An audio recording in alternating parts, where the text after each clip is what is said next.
Okay, so let's get started again. On va reprendre.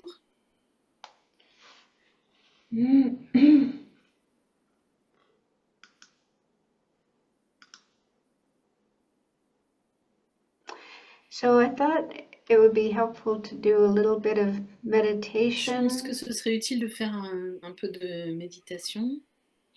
I'm hearing the English. Maybe I need to turn that off.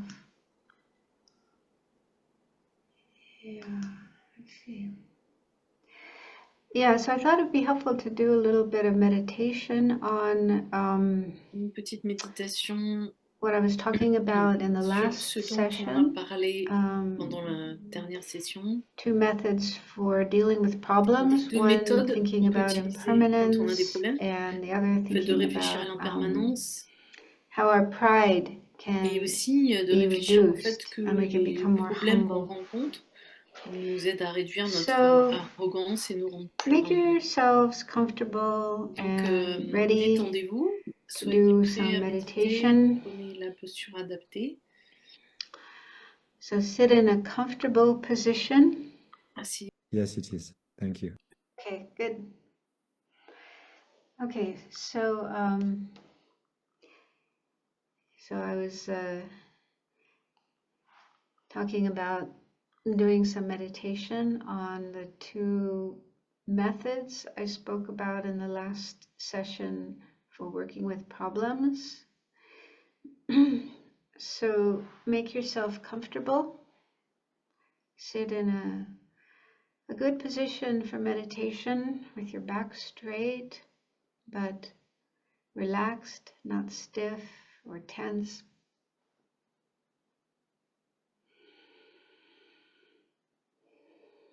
And let your mind settle down. Put aside thoughts about what you were doing during the break. Leave all that behind. Just be in the present moment.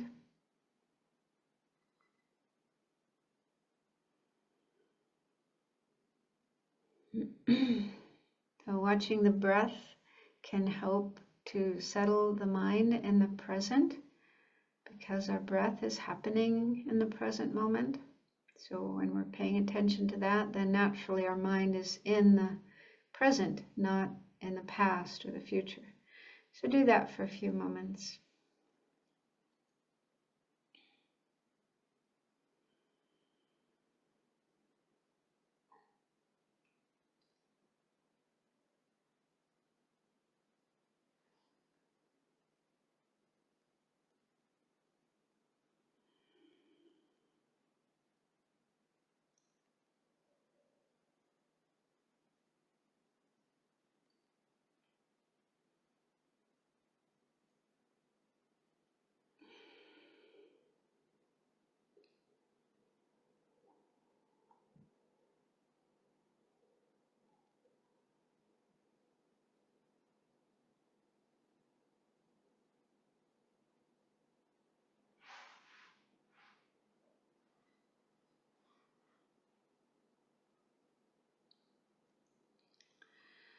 And then bring to mind a problem. You can use the same one you thought about in the last session or a different one, but choose something relatively minor, not a huge problem.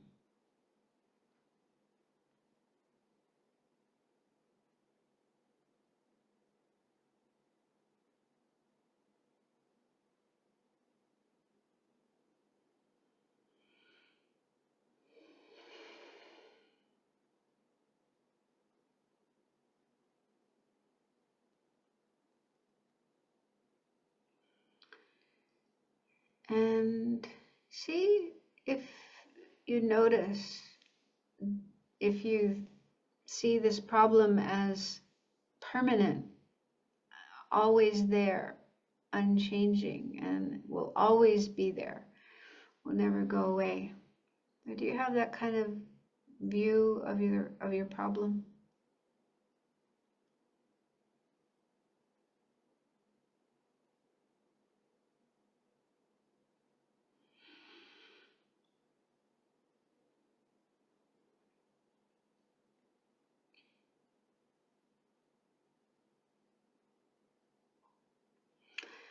of course, it is possible that this problem is something that will be in our life for a long time, and maybe even our entire life. But still, within that, it can change. Problems are impermanent, not permanent, unchanging, static. So contemplate that. See if you can understand how this problem isn't something permanent and static, but is changing. And in fact, it changes every moment. It's never exactly the same from one moment to the next.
And now check if that contemplation has any effect on the way you view the problem.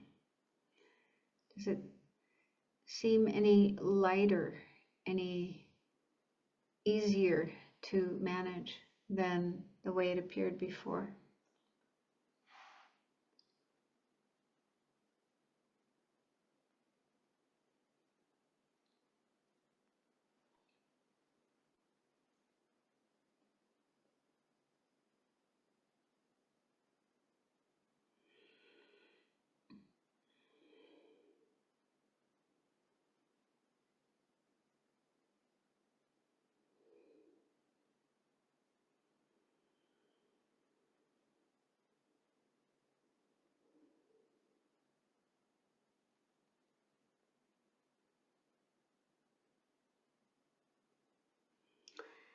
And then the second method we looked at was regarding arrogance or pride and humility.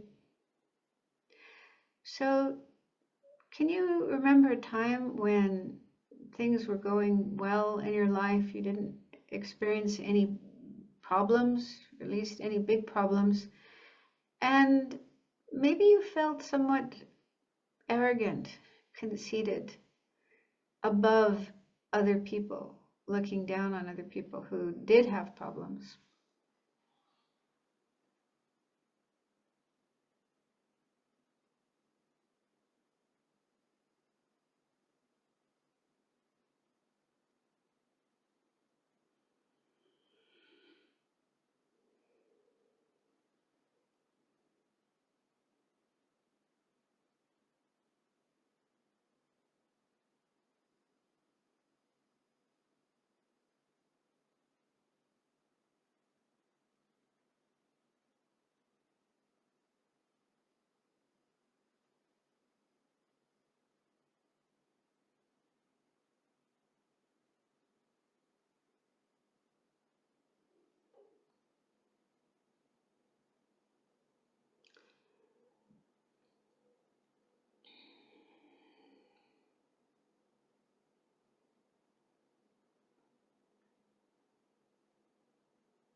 And then ask yourself if arrogance is a quality that you like having.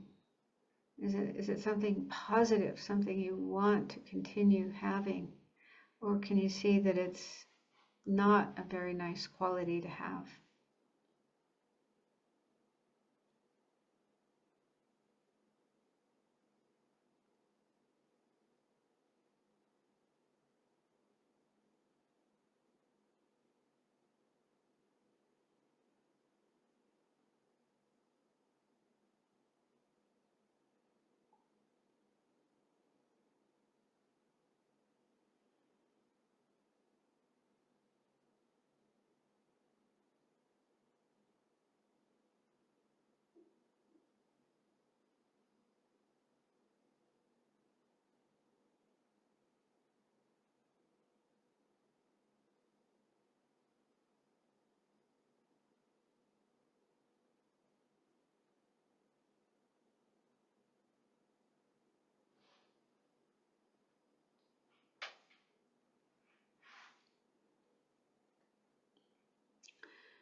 And then think about the idea that when problems happen to us, it reduces pride and arrogance. We have a chance to recognize that everything isn't perfect in ourselves or in our life. There's still problems that we have, problems we have to go through. And that can help us be more humble and feel more on the same level as other people, especially those who have big problems, and helps us not to feel superior to and looking down on them. Just check to see if you think that is possible. Is that realistic?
So with regard to pride, I used to feel very annoyed at people who appeared to be proud, to have pride, although I have it too. I'm not free of that. But then at some point, it occurred to me that pride is actually like a mask, a false front, and that people who have pride, who have arrogance, I think underneath they are actually, they lack confidence. Yeah, they are not really confident in themselves. They feel kind of weak and shaky and unsure of themselves. And then they put on this appearance of being, above other people, proud and arrogant. But it's just a superficial appearance and not how they really are. So I'm not 100% sure if that's the case, but I think it is. And it helped me, having that understanding helped me be less judgmental, critical of people who have pride, and have more understanding, and also compassion. Have more compassion for them, because deep down inside, I think they actually don't feel good about themselves. They're very unsure of themselves. And I think that someone like, for me, the Dalai Lama is a wonderful example. I see so many good qualities in the Dalai Lama. And even though he has this important position, and so many people respect him and even bow to him and, want to listen to what he has to say, but I've never seen any pride. I've never seen the slightest trace of pride in his behavior. Instead, he's incredibly humble and very respectful of everybody and kind to everybody. It's really beautiful, and I feel that's the way I would like to be. And I think that he has a lot of self-confidence. He's very sure of himself because of his knowledge and his experience in meditation. He's done a lot of study, a lot of practice, a lot of meditation, and that has given him a great deal of certainty, confidence in himself. And so, he doesn't need to feel superior to others and look down on others. Yeah.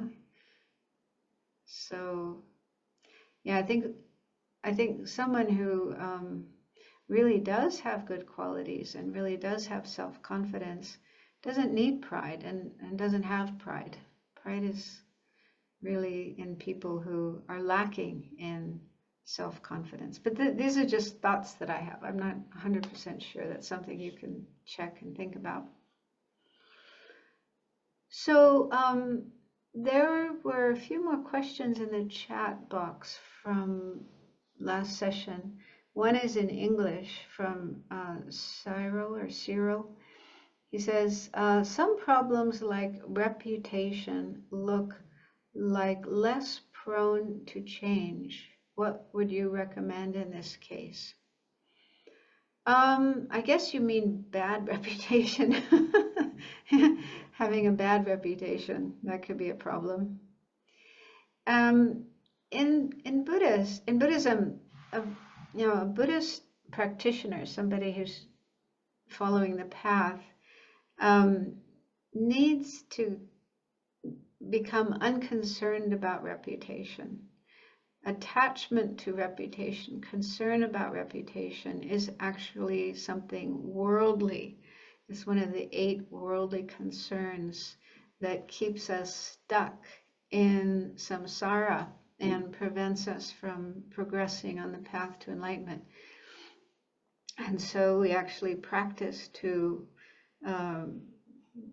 become unconcerned about reputation. And that doesn't mean that we think, oh, I can do whatever I want and I don't care what people think. I don't care what people say. Not like that, but more like just don't worry what people say and what people think. One reason for that is because we can never please everybody. We can never make everybody happy. Even if we are a really good person and we're doing really good things and we have a lot of good qualities, there will still be people who don't like us and who criticize us and who may even try to bring us down.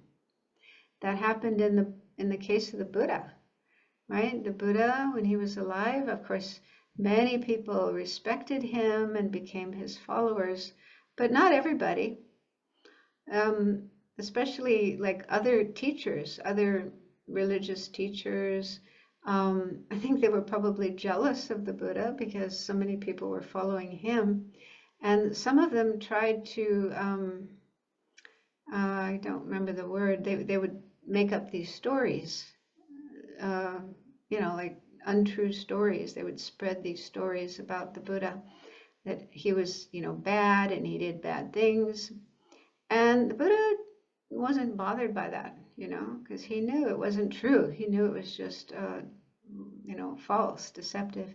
There was even a story of a woman. I think some of these people who wanted to bring down the Buddha, they paid this woman she put a pillow under her clothes to make it look like she was pregnant. And then she went to a place where the Buddha was teaching, and she went up to him and she said, "You are responsible for this. You have to take care of this child." And I mean, of course, the Buddha was a monk and he was celibate, so he wasn't supposed to have sex with anybody. So she was, implying that the Buddha misbehaved. But the Buddha could see through what she was doing. He knew it was false, and he talked to her, and kind of eventually the pillow fell out. And it was obvious that, it was all fake. It was all false. But he wasn't bothered, he wasn't bothered by that, not angry about that.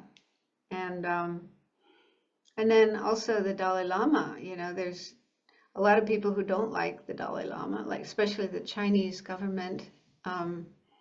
Some people within China, they spread a lot of like propaganda and criticism of the Dalai Lama. And I've heard him sometimes during teachings, he'll even talk about this and kind of laugh about it. He says, the Chinese say, "I am a wolf in sheep's clothing," or no, a wolf in monk's clothing, something like that. And he just laughs about it, He's not bothered because he knows it's not true. It's just lies. And so that's the ideal. The ideal is to not be concerned about what people say or what people think, but instead know yourself, be in touch with yourself and know the truth about yourself. And in fact, one of my teachers, Geshe Ngawang, he once gave some advice that I found very, very helpful. He said, if you were criticized, instead of getting upset, look at what is being said. What is it the person is saying about you, and ask yourself if it's true or not. And if you can honestly say, no, it's not true, what that person is saying is not true, then there's no need to be upset about it. It's as if the person is saying that you have horns on your head, and obviously, there's no horns on my head. And so why get upset if somebody says you have horns on your head? It's just like nonsense.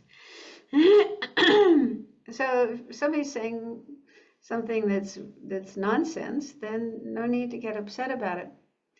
But he said, on the other hand, if you look honestly at yourself and accept and can see, oh, it's true what that person is saying, maybe they're pointing out some fault that you have, and if you can recognize, yes, it's true, I do have that fault, then you can take those words as constructive criticism, helpful advice, so that you can see what you still need to work on. That yes, I do have that fault and I do need to work on that. And so it doesn't make sense to get upset because what they're saying is true. And so I found that advice very, very helpful to deal with. I mean, it's hurtful, of course. We feel hurt when we are criticized and maybe angry, and we want to, lash back, retaliate. But that, does that do any good? Often it just leads to like a quarrel, you just keep insulting each other, and then it may increase, and eventually you're fighting with each other.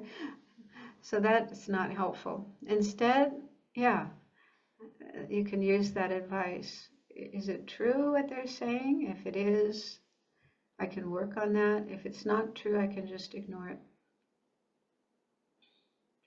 So yeah, that's some advice that you could think about. But I think it's also possible that reputation can change. I don't think it's something permanent and unchanging. And so, yeah, if you have a bad reputation, if people are saying bad things about you and criticizing you, if you, I mean, of course you can point out, you can explain what is the truth, what is the reality, try to do it in a non-angry way. And then some people might listen, but some people might not. So it's, you know, you can try to clear up a bad reputation.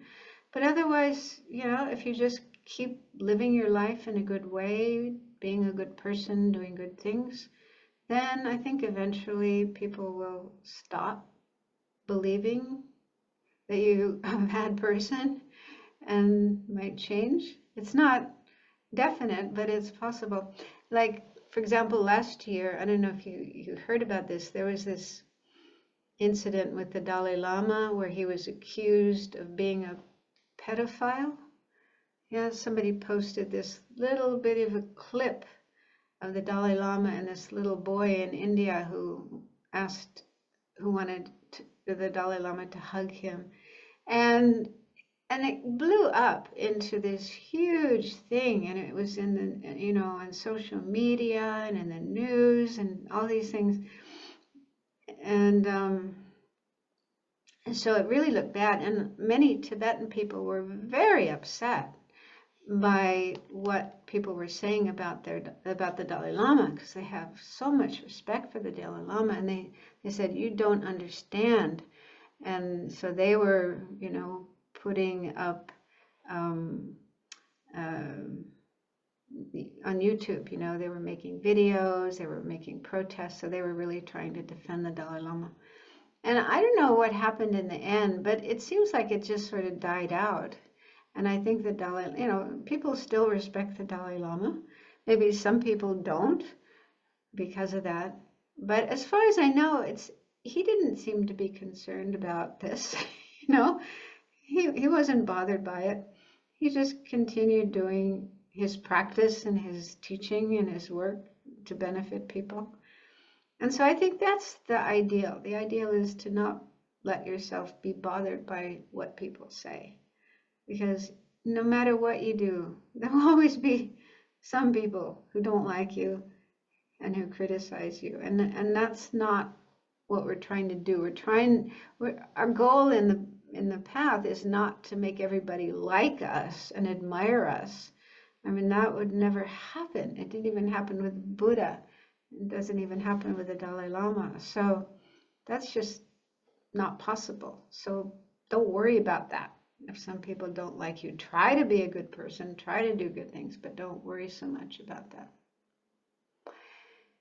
And then there's a question here from Catherine in French. So I would appreciate a translation of that. Nadia, do you translate the questions?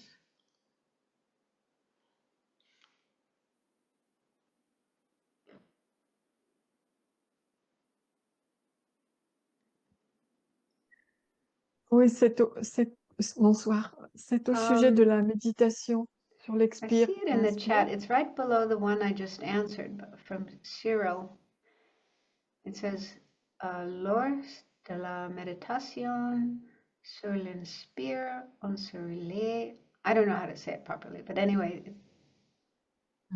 Quand on médite, est-ce que on se relie lors de l'inspire? Est-ce qu'on se relie à la situation ou à la souffrance? Virginie just reloaded it on the chat. It's the last one in the chat. I don't remember what is souffrance. On inspire, we think about the situation, or we think about my suffering. Is the situation we have to think, or or only by my suffering. No, she doesn't understand. Please, can you help me? Yes, I do. Yes. Somebody. Okay. En fait, Catherine, Vénérable Sangye Khadro et Nadia t'entendent pas parce qu'elles sont sur le canal anglais, je pense. Ah, non, français. Non, français?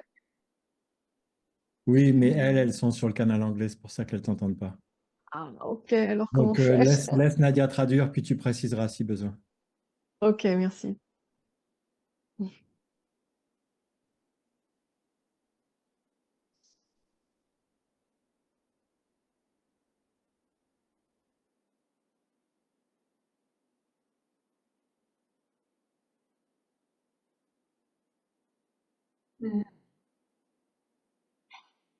Okay, yeah.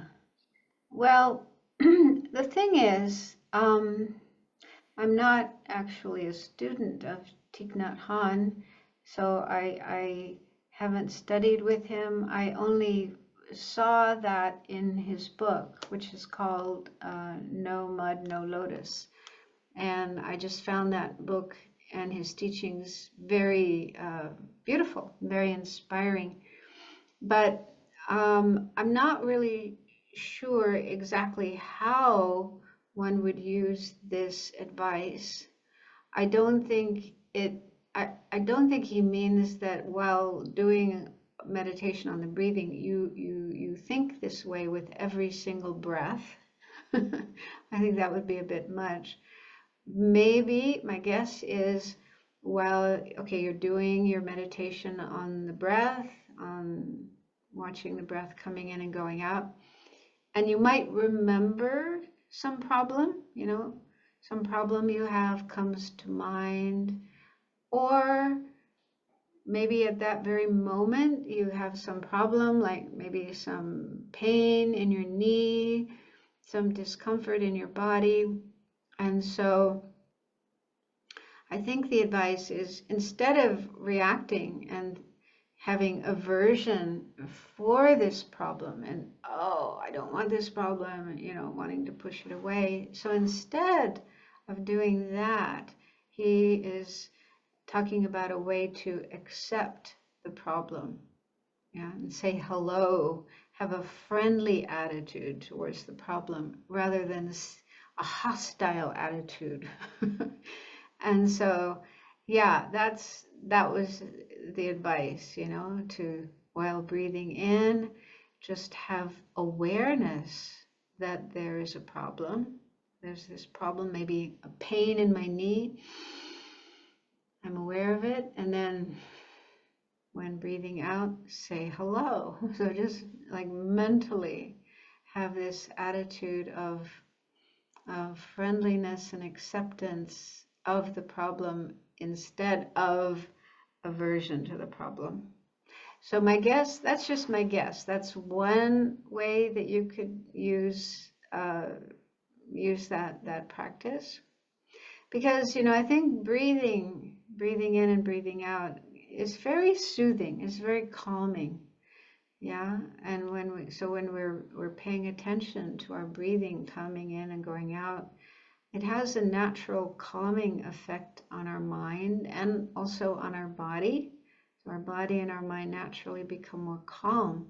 And so that can help us avoid emotional reactions such as aversion, dislike, getting upset, and so on and so forth. So it's just helping us remain in a calm and peaceful state in the present moment. So that's, again, I'm not a student of Thich Nhat Hanh, so I don't know exactly how he would teach this to his students, how his students would use it. It's just something I found in his book, and I thought it was very beautiful, so I wanted to share that. So you can try it out yourself if you're interested and see if it's helpful. And also, if you have is there a French? Is that a book in French? Is there a French translation of it? Yes, Yeah? there is available. So, yeah. So you could also get the book. It's kind of very small, very not long, not difficult to read, so it's a nice little book. Okay, so okay, let's continue. If we could have the file on the screen, we can look at some more methods. Now, I'm sharing with you a number of different methods that can be used for dealing with problems. I hope you don't feel overwhelmed by so many different methods, but I think the benefit in having different methods is because we are different. Every person is different. Our way of thinking is different. Our life experiences are different. We have different likes and dislikes. And so, you know, if there was just one method for working with problems, maybe it would be helpful for some people. Some people would like it and find it useful, but there may be other people who would feel, no, that doesn't work for me. I can't relate to that. And so that's why it's useful to have different methods, because, you know, that way every person will hopefully find at least one method that works for them, that they are comfortable with, they can relate to, and they feel, yeah, that's something that I want to do. That's something I want to contemplate. So that's one reason why it's good to have numerous methods. But also, even for each one of us, my experience is when I'm working with some disturbing emotion, like anger, for example. Sometimes I have a lot of problems with anger. And there's many, many, many methods for working with anger. And I'll try them out, you know, I'll try out different methods. And sometimes, you know, I try a method and it just doesn't work. It just doesn't help me to let go of my anger. And then I'll try something else, and then I'll try something else. And finally, you know, I'll find one method that clicks. It's like, that one works. That one helps me. So again, I think it's good to have different methods. It's like having different tools when you're trying to work with something. You're trying to fix something, and you try different tools, and one tool doesn't work, and then you try another tool, and then finally, hopefully, you will find one tool that enables you to fix this thing, this problem. So it's like that. So that's why, yeah, it's good to have a variety of methods. Okay, so the next one, I don't know what happened to the screen share. So someone get it? Yeah, someone put it up. Okay, number 4 is karma.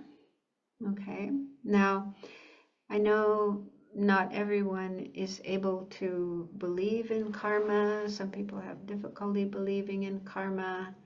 They have doubt about it. So this method may not work for everybody, but I still talk about it. It might work for some people. So I already talked a little bit about karma. Karma means action, and the idea is when we do an action, it could be a physical action, something we do with our body, or it could be a verbal action, something we do with our speech, but also with our mind, just with our thoughts. We do actions, we have thoughts. And so there's 3 ways we do actions.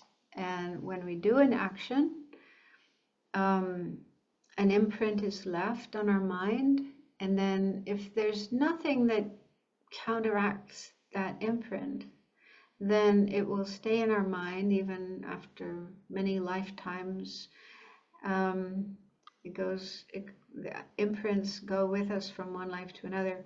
And then at some point, we meet with causes and conditions that cause that imprint to ripen, sprout, and bring an experience.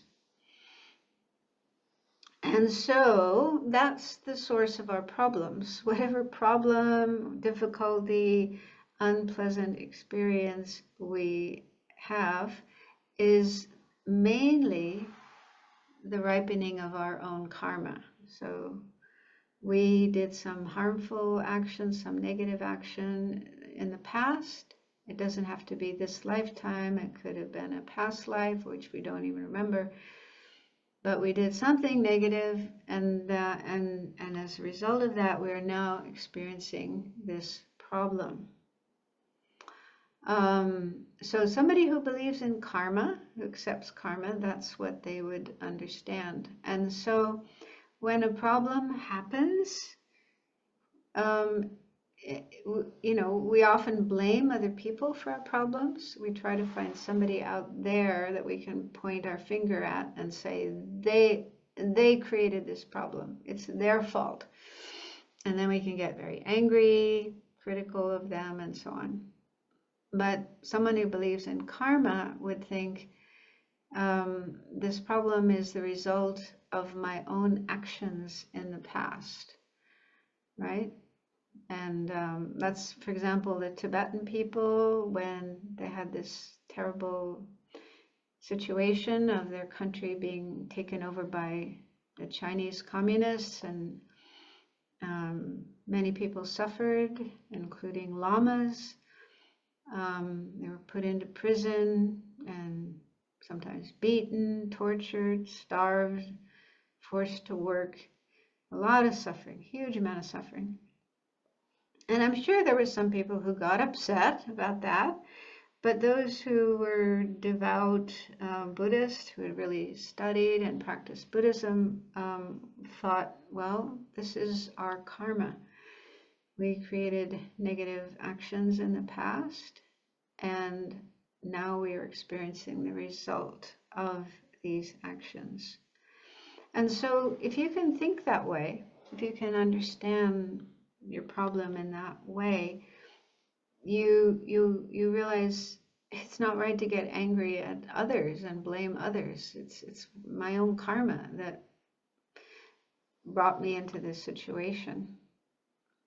So it really helps to avoid anger and blame, and a beneficial way, you know, thinking in this way helps us to see how important it is to be careful about our karma. Yeah, to think, well, now I know what is the result of bad karma. It leads me to have this kind of situation, which is horrible.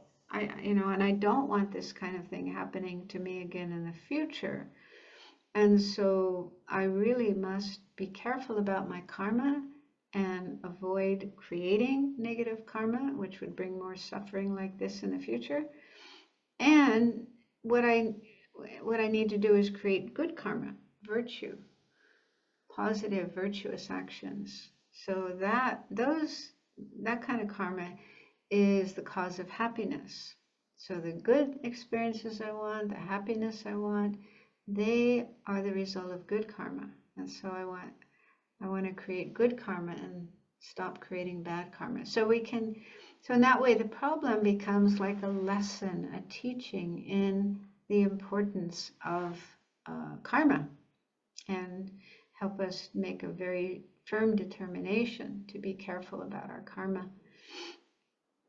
So just to relate a story from my experience, there was one time when, somebody I had been working with, and also we had been friends, this person got very upset with me, angry at me, and was being, she was taking her anger out on me, and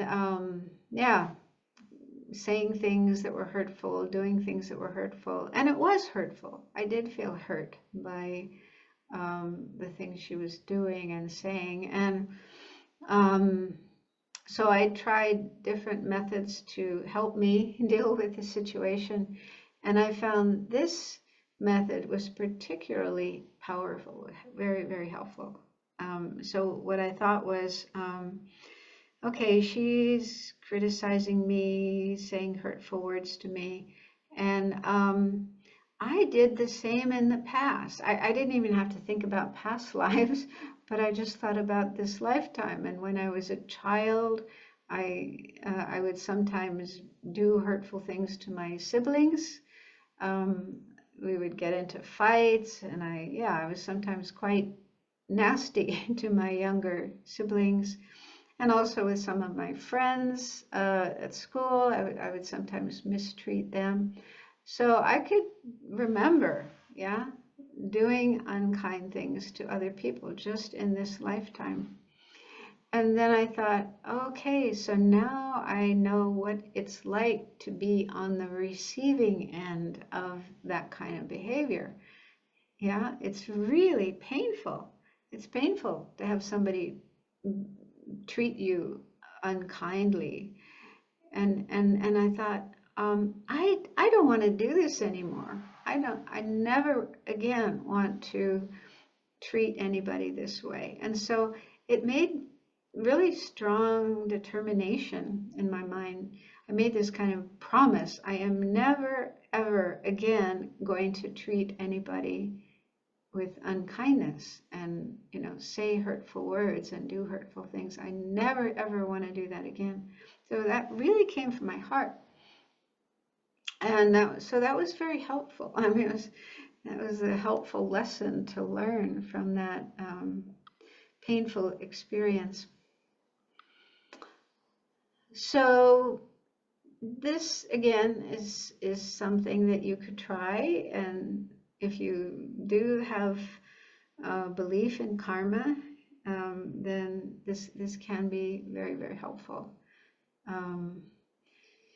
I mean, it may not make the problem go away. The problem might still be there for a while, but it just helps you to be able to bear it, to manage it better, rather than getting so upset, feeling sorry for yourself. That's another thing that sometimes happens when we have a problem. We may feel, oh, poor me, I am suffering so much. Why does this have to happen to me? We kind of indulge in self-pity. And, it's good to look at that reaction and check if that's helpful or not. And then, of course, anger at the other person. Oh, this person is so horrible. Look what they're doing to me. They're so mean to me, and so on. So, yeah, is that really the way we want to be? Is that really helpful to anybody? And so this is an alternative way of thinking. Now, this doesn't mean, of course, like if somebody is being abusive, okay? And sometimes people behave abusively, and if we are a victim of abuse, that doesn't mean we have to just stay there and put up with it. Let this person abuse us and think, oh, it's my bad karma, so beat me again, hit me again, scream at me again. It doesn't mean that, okay? We do need to protect ourselves from abuse. So get yourself out of that situation, get help, and also the other person, allowing another person to behave abusively, is that a good thing to do? Is that good for them? Yeah, they're creating bad karma. They're creating bad karma. They're also getting away with behavior that is wrong. And if they get away with being that way to you, then they'll probably be that way with other people as well. And so you're kind of indirectly endangering other people. Yeah, other people might become victims of this person's abuse. So that's not good for anybody, to let someone behave abusively. So do what you can to, get help for yourself, but also get help for the other person and try to stop this abuse. But this is just what's, you know, thinking in terms of karma is just to work with your own mind and have a different perspective, a different understanding of this situation that could be more helpful, rather than thinking you didn't do anything to deserve this. Well, maybe in this life you didn't do anything, but past lives you probably did. Yeah, the Tibetan lamas, they say that, yeah, in our past lives we've had many lifetimes, and we've done everything. We've had every kind of experience, and we have done every kind of action, negative actions, as well as virtuous actions. So yeah, we've done lots of things. The only thing we haven't done is become enlightened. But within samsara, all the different possible experiences that can happen in samsara, we've already had those. We've already been through those. And so none of us is really innocent. None of us is a perfectly pure, innocent person who's never done anything harmful. But that doesn't mean we're bad, okay? We're just not in control of our mind, because we have all these afflictions, ignorance, greed, hatred, jealousy, pride, and we don't have control over those coming or not coming. Now, we can't always stop them from coming. So they come up in our mind, and then they can motivate our actions, and we find ourselves almost like a slave to our mental afflictions. And so it's just it's a very sad situation. Deserves compassion. The Buddhas have compassion for us. We also need to have compassion for ourselves and also for others who are in this situation. Okay, so that's actually the next the next method, number 5, is develop compassion and loving kindness. Okay.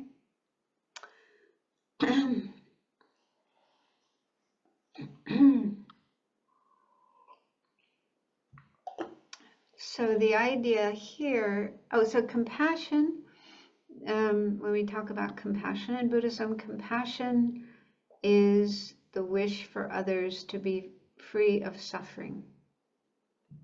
And so we all do feel compassion sometimes when there's someone we care about, and then we see that person is unhappy or doesn't feel well, or they're in pain, then we naturally feel moved.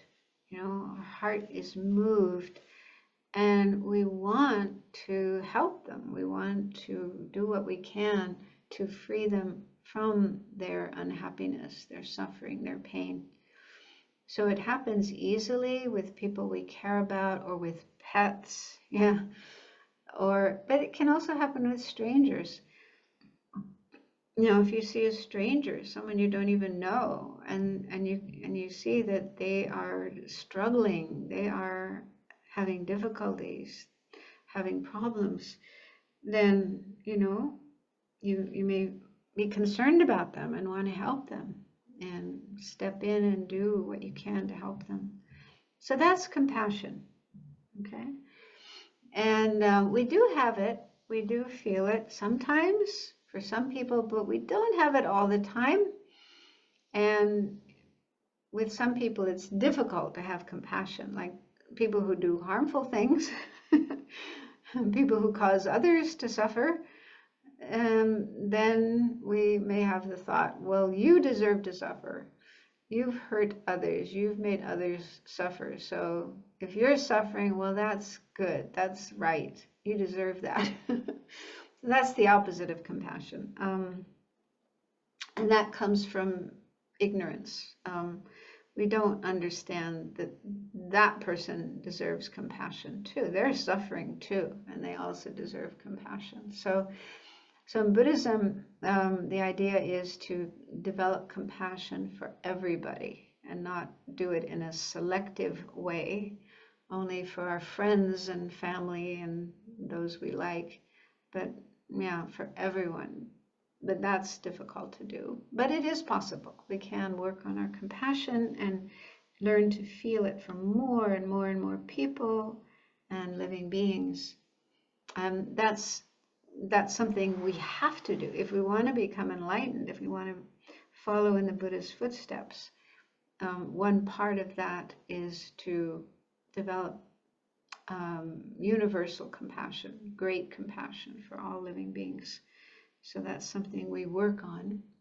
And so, and then love or loving kindness is somewhat similar, but it's more about happiness. It's wishing others to have happiness. Understanding that they want to be happy and they deserve to be happy. And we want them to be happy, and we do what we can to bring them happiness. So that's also a quality that needs to be developed on the path. And for everyone, not just a select number of people.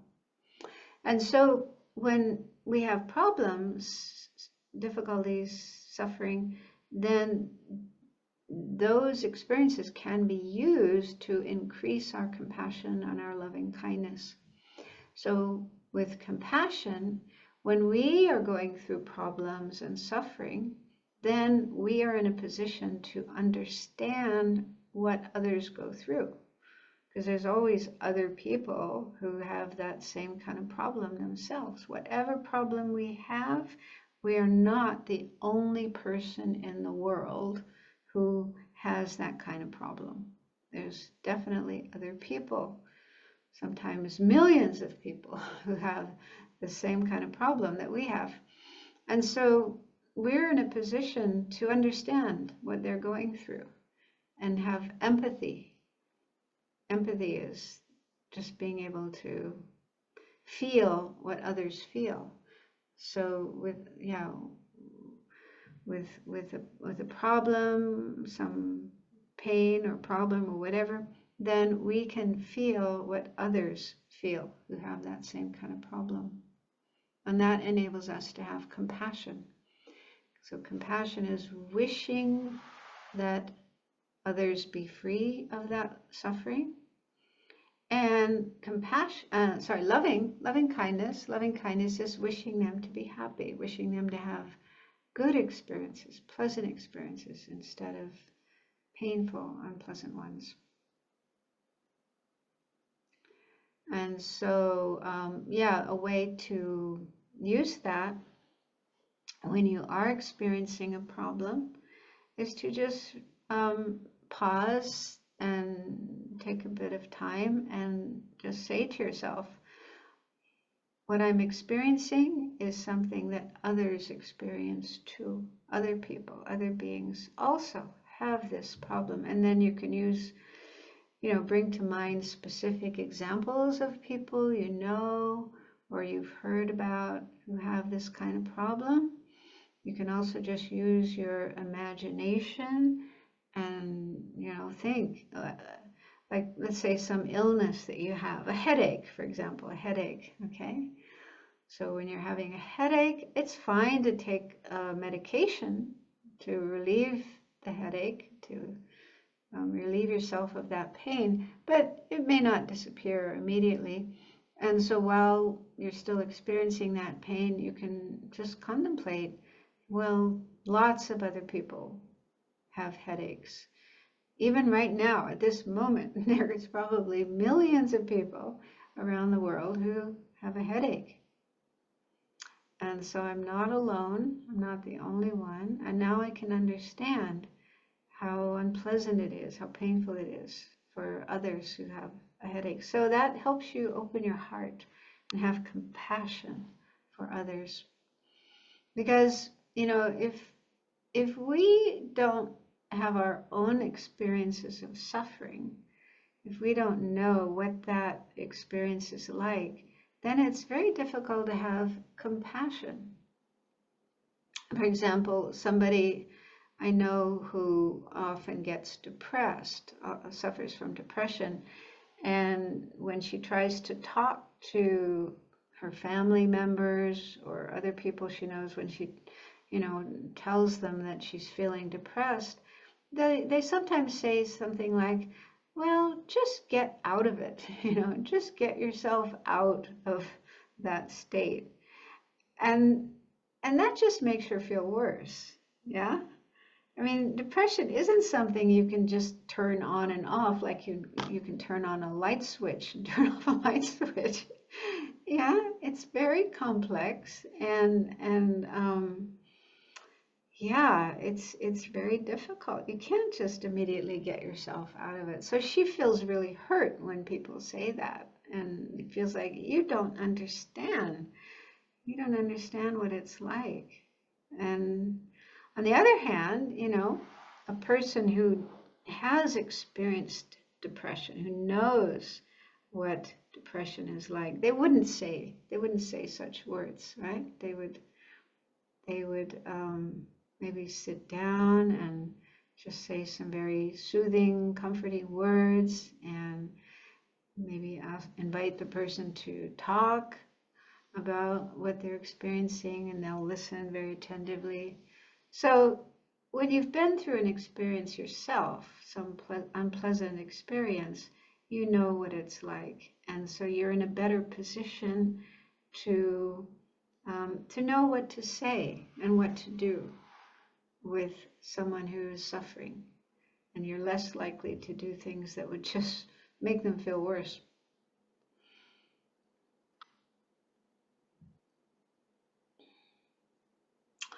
And then the second paragraph there says, also, when we have a problem, we may feel isolated, as if we are the only person in the world with such a problem. This is not true, and thinking that way just increases your suffering. So I don't know if you've ever noticed that yourself, but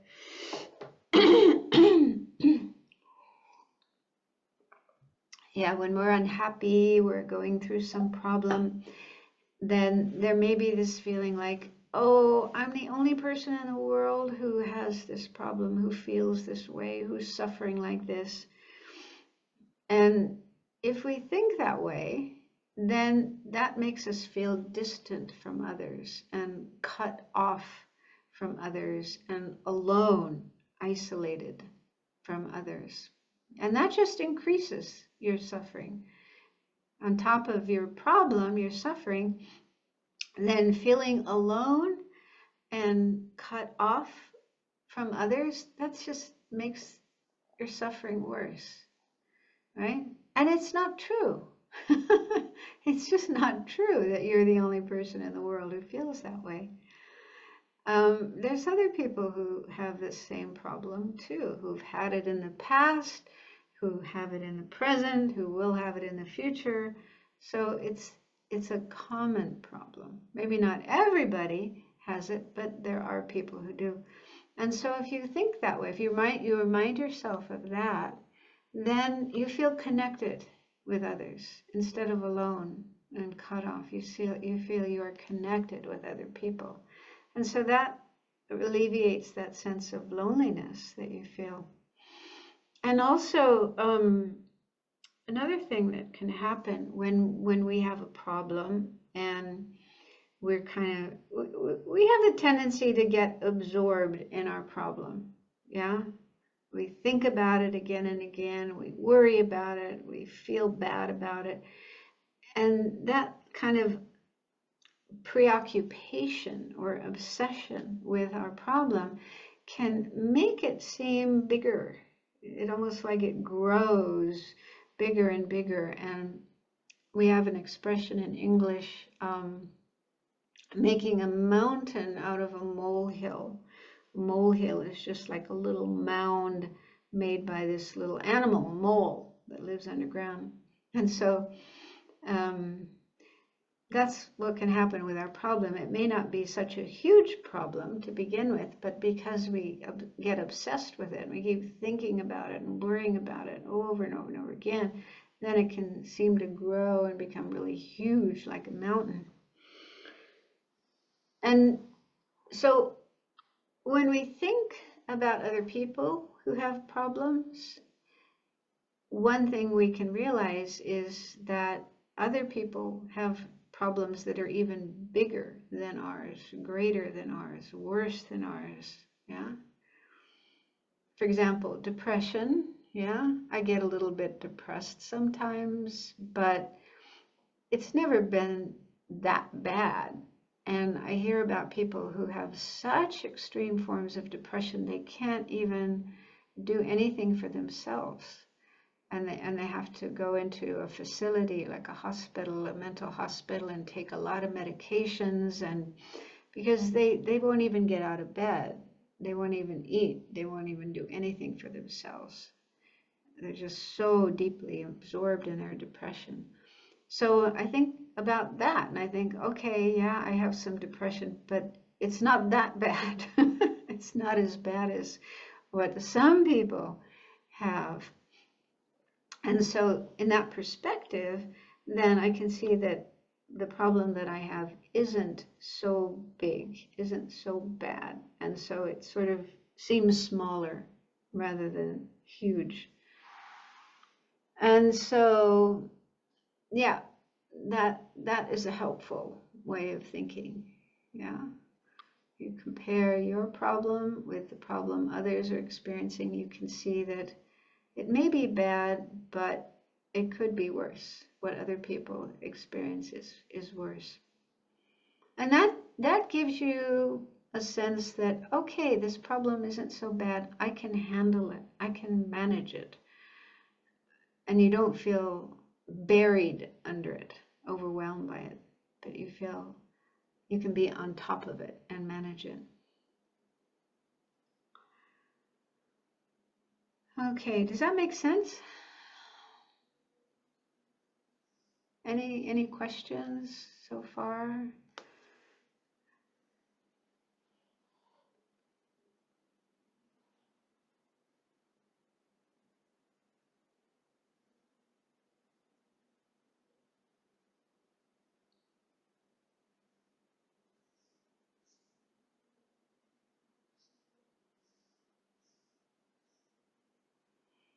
Okay, well, I can continue. I just wanted to give you a chance to ask if there was a question. Okay, the next one, number 6, is sort of is related to the previous one. This is the practice of tonglen, or taking and giving. And this is a practice in the Tibetan tradition. So I'm sure some of you have heard of it before and maybe even practiced it. We don't have time to go into a detailed explanation of it, but the basic idea is when you think about the suffering of others and generate compassion, having the wish that they could be free of their suffering, and you develop that wish so strongly that you would like to take away their suffering and take it on yourself, experience it yourself so that they can be free of it. That's the taking part of the practice, taking the suffering of others. And then you meditate on love, loving kindness, and think, oh, they want to be happy. They have all these things they need and they wish for in order to be happy, but they don't have those things. So I would like to give them all the things they need in order to be happy, to have all their needs and wishes fulfilled. So you generate that, and then you think of your positive energy, your merit, your good karma, all the good qualities you have, and you imagine that transforming into whatever others need in order to be happy. So you can imagine giving them food and houses and clothes and medicine and jobs. Well, yeah, whatever they need, you imagine giving those things to them, and then you imagine them receiving those things and enjoying them, being happy. And so this is a very beautiful practice. It's done it's part of the Bodhisattva's practice of cultivating altruism, the aspiration to become a Buddha, to help all living beings. And a big obstacle on that path is self-centeredness. It's usually called self-cherishing. This is the attitude of me first. I am more important than others. My happiness is more important than the happiness of others. My needs are more important than others, and so on. So we put ourselves first, and we put others second and third, and so on. So yeah, so that attitude of me first, I'm more important than others, that's an obstacle to following the path to enlightenment. That needs to be overcome. But it's such a long-term, deeply embedded habit that it's not easy to overcome. So this practice of Tonglen is mainly for that purpose. It's to reduce self-centeredness and increase altruism. So it really helps to work on that, to overcome that. So yeah, because we have limited time, I can't go into much more than that. But let's look at the next method, because I think this is also really helpful. And then if we have a bit of time left, we could do a brief meditation on Tonglen. So this one, number 7, this will be the last one that we look at. I call it do a reality check. And yeah, yesterday I talked about how, when we have a problem, some unpleasant thing happening in our life, one thing that can happen is that our mind will invent stories. We have a lot of thoughts about this situation, and sometimes our stories are quite unrealistic, exaggerated, and yeah, just not in accordance with reality, with how things are. Like that story I mentioned earlier today about the woman walking out of a talk that I was giving, and I thought she didn't like me, she didn't like my talk, and that wasn't the case at all, right? So that's, yeah, one example of how this can happen. So yeah, it can be helpful to just try to look at the situation in a more realistic way, and check to see if the way we see it, the way we think about it is true or not. Okay, so what it says here is, does a problem exist from its own side, independent of everything else? So this is related to what's called ultimate truth in Buddhism, also called emptiness of inherent existence. So that whole topic of how do things exist? Do we see things correctly as they really are, or are we seeing things in a mistaken way, in an unrealistic way? So Buddhism says, we actually see everything in a mistaken way, but we don't recognize that. But that's our basic problem, is we don't see the reality of things. So we can use a problem to, get a little closer to that awareness, that understanding. So when we have a problem, we can ask ourselves, is this really a problem?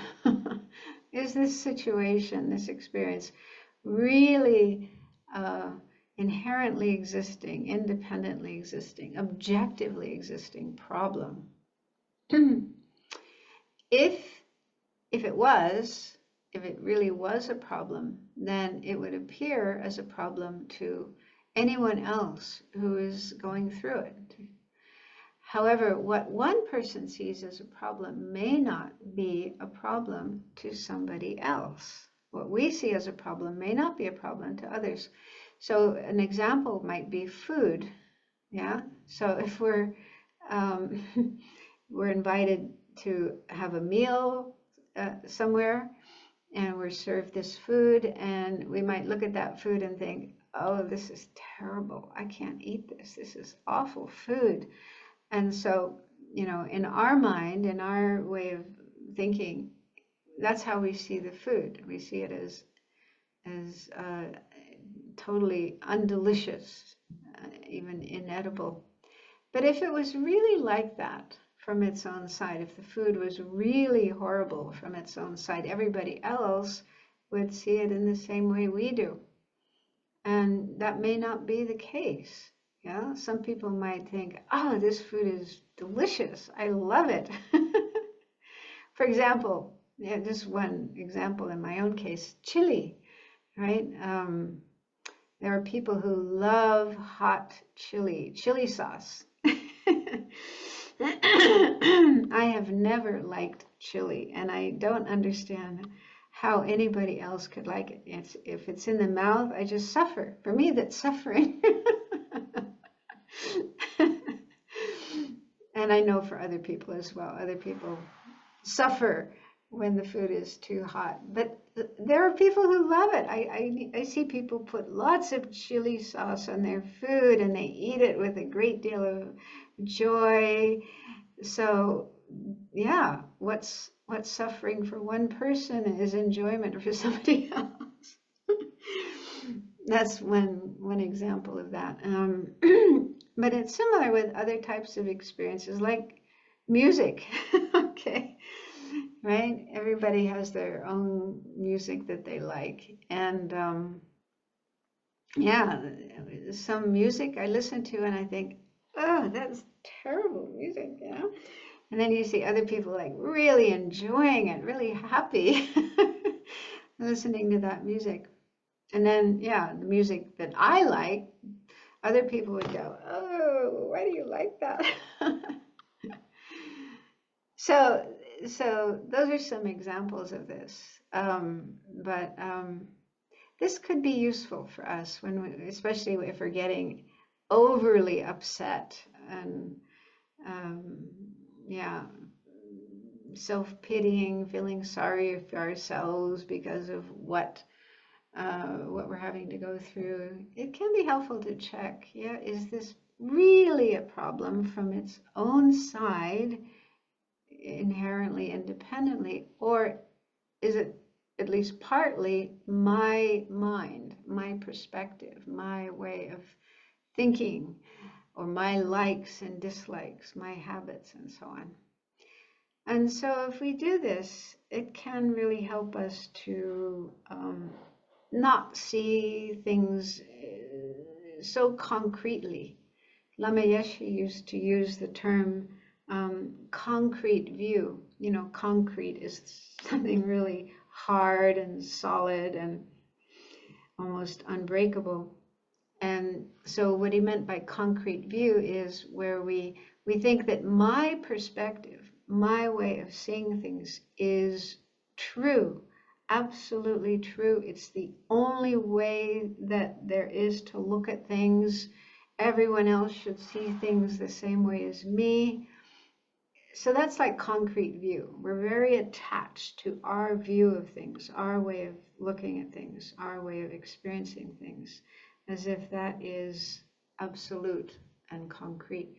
So doing this kind of investigation can help to soften the concrete view so that, yeah, instead of things appearing in a very heavy, solid, concrete way, they seem more light, like a cloud.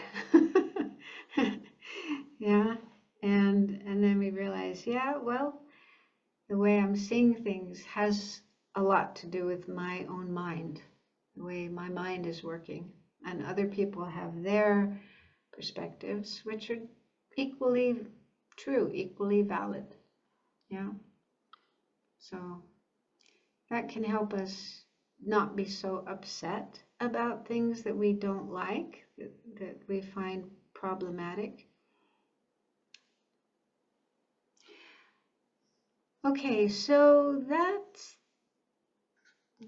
it for those problems. And there's just one more thing here. It's a poem I don't know if you've translated it into French, but it's a poem by a Sufi master named Rumi. Okay, yeah, you have a translation of that. And he lived in the 13th century. He was a Persian Sufi master, and I find a really, really beautiful poem that can help us be more accepting of problems. It says, "This being human is a guest house, every morning a new arrival, a joy, a depression, a meanness. Some momentary awareness comes as an unexpected visitor."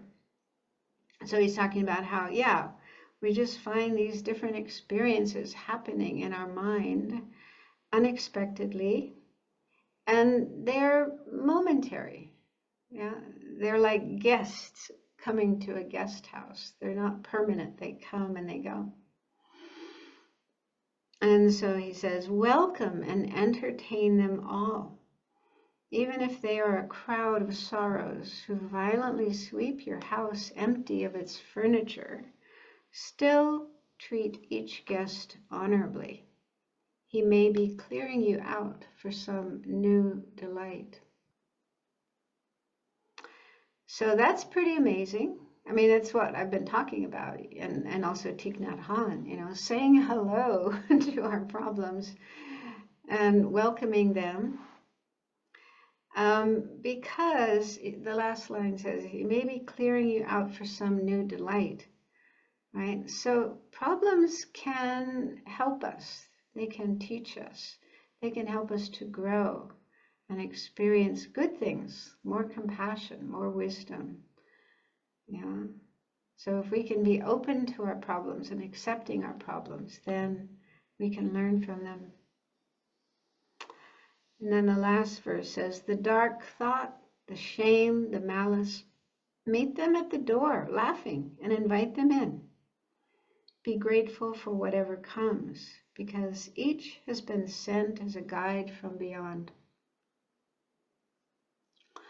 So the last line, I guess he's talking about God. Being a Sufi, he would believe in God, and he would think that, yeah, problems are messengers from God to help us to grow, to help us learn things. So in Buddhism, we don't have that view. We don't think there's a God who sends problems our way. We would think of it more as, yeah, it's our karma that is causing these problems. However, we can still learn from them, grow from them, benefit from them. And so, yeah, it's said that a bodhisattva, someone who's following the bodhisattva path to enlightenment, is grateful for problems. Lama Zopa Rinpoche says bodhisattvas even like problems the same way we like ice cream, because they know that problems are helpful. Yeah, they know how to use problems and grow from them, and so they're actually happy to have problems come into their life. Now, I'm not at that point yet. I'm not able to think that way, but yeah, I would like to get to the point where I can do that. Okay, and then there's a list of books, recommended books on the same topic, that if you want to know more about it. Yeah, it looks like they're all, some of them are not translated, but anyway, some of them are. Some of them are in French, so you can look those up. So I see a question in the chat. It says, "Concerning no mud, no lotus, is it necessary to go through hardships to develop empathy, or is it possible without encountering difficulties, which would be an easier path?" Well, I think that empathy is a natural quality that everyone has, and even animals, even babies, have a certain amount of empathy. So it's just a natural quality. But what we want to develop isn't just empathy, but compassion.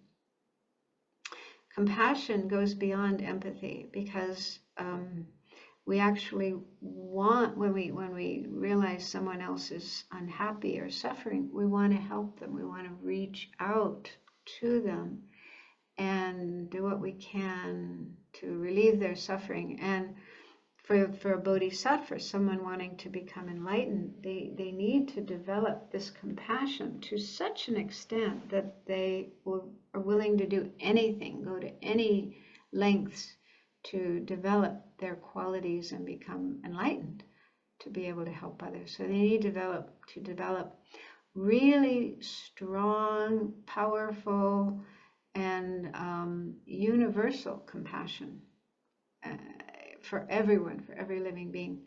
So I think to develop that kind of compassion, and if you expect you can do that without ever going through any difficulties yourself, I think that's unrealistic. But anyway, as long as we're in samsara, as long as we're not enlightened beings, we will go through difficulties. It's guaranteed. There's no way we can get through life without encountering problems and difficulties. So they're going to happen. They're going to fall in our lap. And so at least if we can learn these ways of managing them and using them to develop our good qualities and get closer to enlightenment, then we're doing well. So we have come to the end of our time. I'm sorry there's no more time for further questions. If you do have burning questions that you really have to have the answer to them, maybe you could send them to the center, and then they can forward them to me and I can send a reply by email. But yeah, we've come to the end of our time.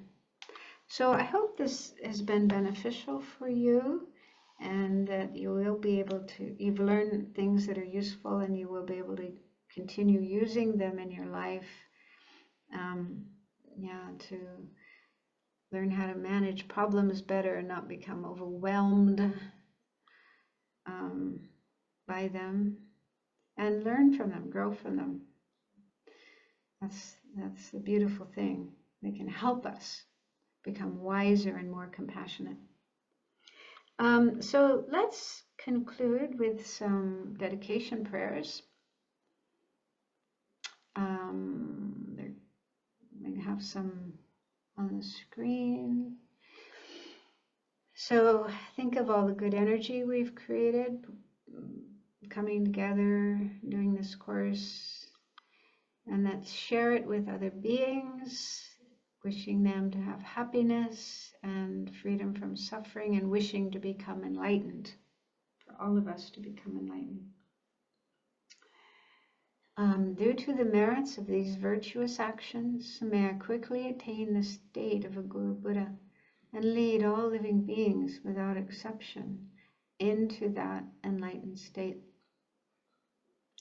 May the supreme jewel bodhicitta that has not arisen arise and grow, and may that which has arisen not diminish but increase more and more. And then we'll dedicate for the long life of the Dalai Lama and all other spiritual teachers. May they live long and healthy lives. Incomparably kind and supreme Tenzin Gyatso, the wish-fulfilling, wish-granting jewel, source of every benefit and happiness in this world.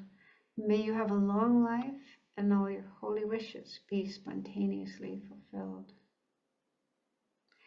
And finally, a prayer for Lama Zopa Rinpoche to quickly return, patient in bearing the hardships of spreading the teachings of the Muni in general, and the teachings of the victorious Jamgon Tsongkhapa in hundreds of directions, Lord of Dharma, holding the 3 vows and wearing saffron robes.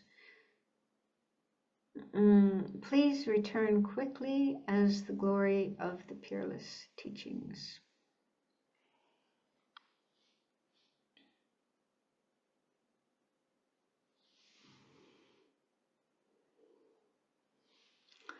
So thank you, everyone. Thank you, Nadia, for translating, and all the members of the center, Ano, and so on, for organizing, making this happen. Thank you all for joining, making it possible. I wish you all the best.